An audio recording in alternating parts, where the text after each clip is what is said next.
সম্প্রতি একটি প্রশ্ন অনেকেই করে থাকেন, সেটি হলো ইউটিউবে বা ফেসবুকে বা সামাজিক যোগাযোগ মাধ্যমে অনেক সময় দেখা যায় বিভিন্ন ভিডিও ক্লিপ বা অডিও ক্লিপ পাওয়া যায় যেগুলোতে মেয়েদের কোরআন তেলাওয়াত থাকে মেয়েদের কণ্ঠে।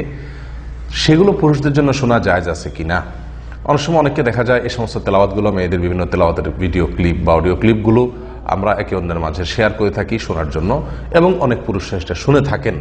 তো কোরআন এবং সুন্নাহর দৃষ্টিতে মেয়েদের কণ্ঠের এই তেলাওয়াত পুরুষের জন্য শোনা জায়েজ আছে কি না, এটি হলো মূল প্রশ্ন।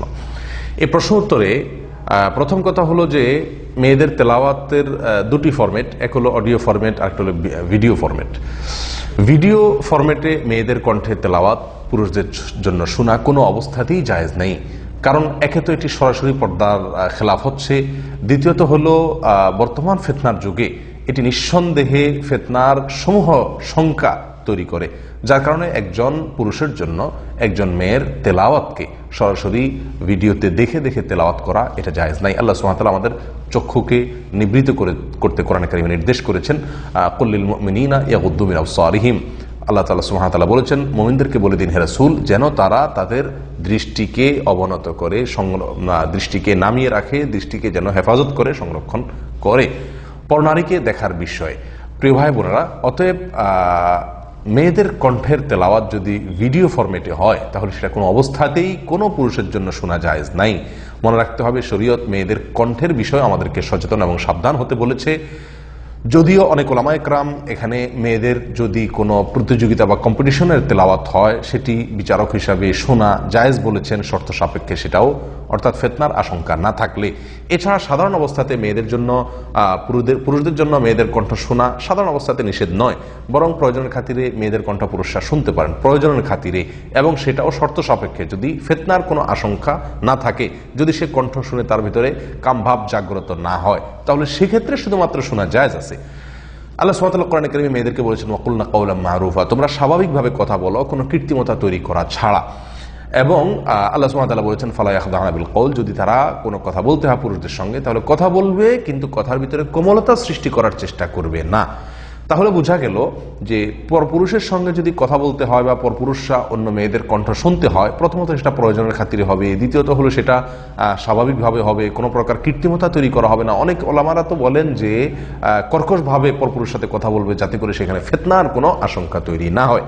তাহলে সেক্ষেত্রে কোরআন তেলাওয়াত যেখানে বিশেষ করে কৃত্রিমতা অবশ্যই হবে, যেখানে কোমলতা সৃষ্টির চেষ্টা অবশ্যই থাকবে, এবং যেটি পুরুষের জন্য শোনা কোনো প্রয়োজনের আওতায় পড়ে না, সেটি নিছক আপনার কোরআন তেলাওয়াত শোনার নাম দিয়ে শোনা, এটা নিঃসন্দেহে একটি ফিতনার দুয়ারকে খুলে দেয় এই যুগে, বিশেষ করে ফিতনার এই ভয়াবহ যুগে। আর ভিডিও ক্লিপ হলে তো সেটা বলার অপেক্ষাই রাখে না। মুসলিমের হাদিসে আসছে নবী সাল্লাল্লাহু আলাইহি ওয়াসাল্লাম থেকে যে ইমাম মুক্তাদির সঙ্গে যখন সালাত আদায় করছেন, ইমাম পড়াচ্ছেন ইমামতি করে, তখন তার যদি কোনো ভুল হয়, পিছনে পুরুষ মুসল্লিরা সুবহানাল্লাহ বলবে উচ্চস্বরে ইমামকে সাবধান করার জন্য। আর মেয়েরা যদি থাকেন তাহলে সেক্ষেত্রে মেয়েরা যদি ভুল ধরতে পারেন তাহলে তাদের ভুল ধরাটা সুবহানাল্লাহ দিয়ে হবে না, কারণ তাদের কণ্ঠের এই আওয়াজ শরীয়ত উচ্চস্বরে বলুক, অন্য পুরুষরা শুনুক, সেটা চায় না। সেজন্য তাদেরকে নবী সাল্লাল্লাহু আলাইহি ওয়াসাল্লাম বলেছেন হাতের তালুতে বাড়ি দিয়ে আওয়াজ দেওয়ার জন্য, ইমামকে সচেতন করার উদ্দেশ্যে।